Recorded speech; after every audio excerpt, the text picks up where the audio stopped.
जी, माननीय मोहम्मद इरशादुल्ला जी, माननीय father doctor सुसई Lawrence जी, अन्य विशिष्ट अतिथि माननीय डॉक्टर केशव ठाकरे जी, माननीय राजू पटेल जी, माननीय संतरत्न ठाकरे जी, माननीय सुब्रमण्य ठाकरे जी, माननीय जीवनदेव मौर्य जी, माननीय पुनेन्द्र कुमार पप्पू जी, मुख्य वक्ता माननीय अभिषेक रंजन जी, और हमारे बिहार के प्रदेश अध्यक्ष ऋषभ कुमार जी, और इस मंच की अध्यक्षता कर रहे हैं माननीय सिद्धनाथ मौर्य जी, और इस श्री कृष्ण मेमोरियल हॉल में उपस्थित अन्य सम्मानित गण, माताओं और मेरे प्यारे भाइयों और बहनों,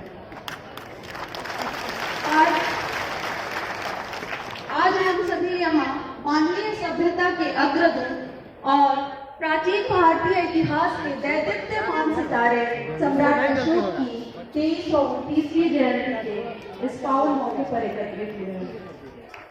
मैं इस मौके पर इस मंच के माध्यम से सम्राट अशोक क्लब के सभी सदस्यों का धन्यवाद देना चाहती हूँ कि उन्होंने मुझे इस मंच का पुनः उद्घाटन करने का मौका दिया और अपना वक्तव्य प्रस्तुत करने का मौका दिया। इस समारोह की बात करें तो ये जयंती समारोह सिर्फ एक समारोह का आयोजन नहीं है, यह सम्राट अशोक के उन मूल्यों, उन आदर्शों और उन नीतियों का सम्मान है जिसने हमारे देश को परिभाषित किया है और पूरे विश्व के लिए एक गहरी शिक्षाप्रद धरोहर छोड़ गया है। सम्राट अशोक को सही मायने में भारत का संस्थापक पिता कहा जा सकता है। उनके बारे में मैं एक लेखक की कुछ पंक्तियां दोहराना चाहूंगी। सर्वविजयी उस सम्राट की गाथा बहुत ही खास है। पराक्रम से भूगोल था, अब गौरवमय इतिहास है। गांधार से पुलिन तक राज्य अविभाज्य था। सम्राट जब अशोक थे, खुशहाल मगध साम्राज्य था। जैसा कि हम सभी जानते हैं कि सम्राट अशोक का जन्म आज से 304 ईसा पूर्व पाटलिपुत्र की इसी पावन धरती पर हुआ था और उनके पिता बिंदुसार ने बहुत कम उम्र में उनकी विलक्षण प्रतिभा को देखते हुए, सैन्य कौशल और प्रजा के प्रति प्रेम भावना को देखते हुए उन्हें राजगद्दी सौंप दी थी। वे बचपन से ही इतने मेधावी और प्रतिभाशाली थे कि एक लकड़ी की छड़ी मात्र से एक शेर मारने की अद्भुत क्षमता थी।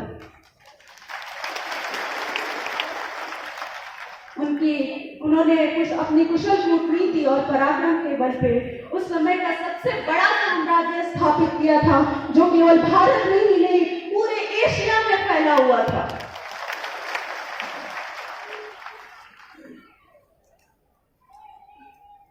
परंतु कलिंग युद्ध की घटना ने उन्हें इतना अंदर से झकझोर दिया कि उन्होंने कभी युद्ध न करने का निर्णय लिया और बौद्ध धर्म का रास्ता अपनाते हुए लोक कल्याण के कार्य में लगे। बुद्ध की नीतियों से प्रेरित उनके शासकीय नीति का ये सिद्धांत ही बन गया अहिंसा परमो धर्म, यानी अहिंसा से बड़ा कोई धर्म नहीं है। तथागत बुद्ध की बात करें तो उनके पास किसी धनुष, तलवार या हथियार की ताकत नहीं थी। ताकत थी तो सिर्फ अच्छी वाणी, अच्छे विचारों और अच्छे कर्मों की ताकत। सम्राट अशोक बुद्ध की इसी भावना से प्रेरित होकर बौद्ध धर्म को अपनाया, धर्म नीतियां बनाई और उसका प्रसार पूरे विश्व में किया। इसीलिए कहते हैं कि चक्रवर्ती सम्राट अशोक ने दिया पूरे विश्व को शांति का पैगाम, इस तरह मिला उन्हें देवा नाम प्रिय नाम। सम्राट अशोक का कहना था कि सर्वलोक हित से बढ़कर दूसरा कोई कर्म नहीं है। राज्य कार्य में मैं कितना भी कार्य करूं, मुझे कभी संतोष ही नहीं होता।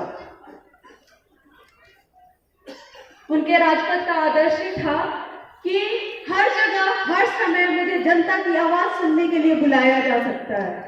उन्होंने हर धर्म संप्रदाय को एक दूसरे का सम्मान करने की बात कही।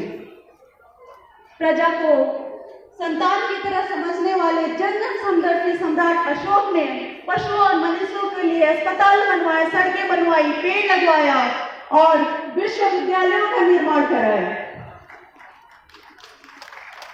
इसीलिए कहते हैं कि सम्राट अशोक एक ऐसे राजा हैं जिसकी तुलना विश्व में किसी के साथ नहीं की जा सकती है। ये वो राजा हैं जिन्होंने भारत को शांति के प्रतीक के रूप में पूरी दुनिया में उज्जवल किया। ये वो राजा हैं जिसके अशोक चक्र को हम अपने राष्ट्रीय ध्वज पे लगाते हैं, जिसकी 24 तीलियां मनुष्य के 24 गुणों को दर्शाती हैं। और अगर इन गुणों का वास हमारे देश के हर एक मनुष्य में हो जाए तो हमारे देश की उन्नति को कोई नहीं रोक सकता है। सम्राट अशोक एक ऐसे राजा हैं जिनके 4 सिंहमुखी स्तंभ को हम अपने राष्ट्रीय मुद्रा पे अंकित करते हैं। ये वो राजा है जो आज का भारत समेत नेपाल, पाकिस्तान, बांग्लादेश और अफगानिस्तान सभी को एक देश एक झंडे के नीचे रखकर अखंड भारत का निर्माण किया। ये वही राजा हैं जिन्होंने अपने परमार्थ और पुरुषार्थ दोनों ही प्रकार से दिग्विजय प्राप्त कर एक कुशल शासक और एक धर्म चिंतक बनकर संपूर्ण मानव जाति का जीवन सार्थक करने का प्रयास किया। ऐसे महान राजा के बारे में आप क्या कहना चाहते हैं? मैं आप सभी से ये पूछना चाहती हूँ कि पूरे विश्व में है कोई एक ही ऐसा राजा जिसने विश्व विजेता होने पर भी लोक कल्याण के लिए अपने शस्त्र का त्याग किया हो और लोक कल्याणकारी राज्य की स्थापना की हो? है कोई एक ही ऐसा राजा जिसने प्रजा की शिक्षा और स्वास्थ्य को सर्वोपरि रखा हो? है कोई एक भी ऐसा राजा जिसे मनुष्यों ही नहीं पशुओं के प्रति भी हिंसा मंजूर न हो? और अपने देश के किसी भी एक ऐसे राजा का नाम क्या आप बता सकते हैं जिसकी कृतियां राष्ट्रीय प्रतीक के रूप में अपनाई गई हो और जिसकी नीतियों पे पूरा भारतीय संविधान आधारित हो?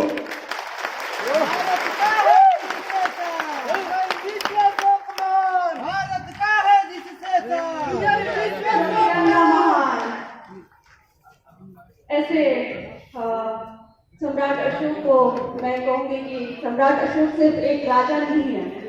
सम्राट अशोक राजाओं के राजा, सम्राटों के सम्राट, महामहिम चक्रवर्ती सम्राट है। इस मौके पे एक टीवी शो की टाइटल सॉन्ग की कुछ पंक्तियां मुझे याद आ रही है जो कि सम्राट अशोक से जुड़ी हुई है। देवा नाम प्रिय, देवा नाम प्रिय, देवों का प्रिय वो कहलाए, शूरवीर बलवान दया में, शूरवीर बलवान दया में, प्रजापाल रक्षक करुणा में वो कहलाए। है महान जन जन समदर्शी, है महान जन जन समदर्शी, चक्रवर्ती राजा प्रियदर्शी वो कहलाए। सम्राटों का सम्राट है, सम्राटों में विराट है, उससे पूछो तो कहे अपनी मिट्टी का उदास है।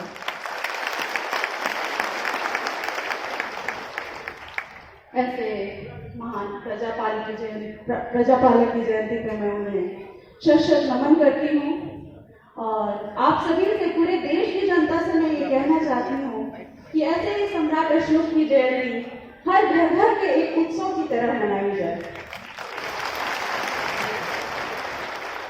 अंत में मैं ये कहना चाहती हूँ कि आज के समय में जहाँ भारत में कई प्रकार के धार्मिक और सांप्रदायिक मतभेद होते जा रहे हैं, बहुत तेजी से बढ़ते जा रहे हैं और चुनाव जातिगत होते जा रहे हैं। पूरी दुनिया में उग्रवाद, आतंकवाद और हिंसा के कई रूप देखे जा रहे हैं और पूरा विश्व संघर्षों और युद्धों से जूझ रहा है।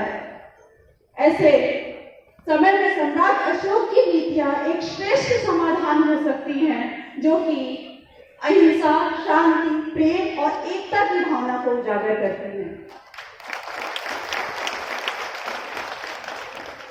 सम्राट अशोक ने बौद्ध धर्म अपनाकर और धर्म नीतियों द्वारा शांति का संदेश पूरे विश्व में फैलाकर ये सिद्ध किया है कि धर्म, हिंसा और नफरत के बिना भी एक देश को महान बनाया जा सकता है।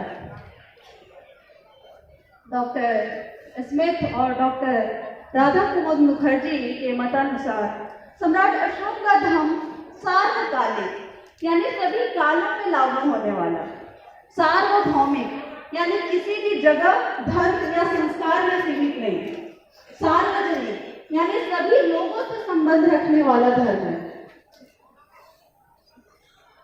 डॉक्टर रामाचंद्र त्रिपाठी जी लिखते हैं कि सम्राट अशोक के धर्म का स्वरूप और सभी सम्मानित नीतियों और आदर्शों और आचरणों का संग्रह है। इतिहासकार एच.जी. वेल्स की बात करें या ब्रिटिश कनिंघम अलेक्जेंडर कनिंघम की बात करें या फिर अमेरिकन लेखक राल्फ वॉल्डो इमर्सन की बात करें या फ्रांसीसी लेखक विक्टर ह्यूगो की बात करें या दक्षिण अफ्रीका के पूर्व राष्ट्रपति नेल्सन मंडेला की बात करें या हमारे साइंटिस्ट अल्बर्ट आइंस्टीन की बात करें या जर्मन लेखक फ्रांज काफ्का की बात करें या हमारे देश के महात्मा गांधी, पंडित जवाहरलाल नेहरू और सर्वपल्ली राधाकृष्णन, क्रिकेटर सुनील गावस्कर या भीमराव अंबेडकर की बात करें, सभी ने सम्राट अशोक के अहिंसा, शांति और प्रेम की भावना को और सहिष्णुता की भावना को सराहते हुए उनके आदर्शों और महानता पे अपना सकारात्मक मत प्रस्तुत किया है। अतः मैं कहना चाहूंगी कि सम्राट अशोक की चर्चा केवल भारत में ही नहीं पूरे विश्व में होती है और अगर इतिहास खोदा गया तो हर जगह सम्राट अशोक और पृथ्वी मिलेंगे। इसी के साथ मैं सम्राट अशोक को नमन करते हुए अपनी वाणी को विराम देती हूँ। धन्यवाद। नमो बुद्धाय।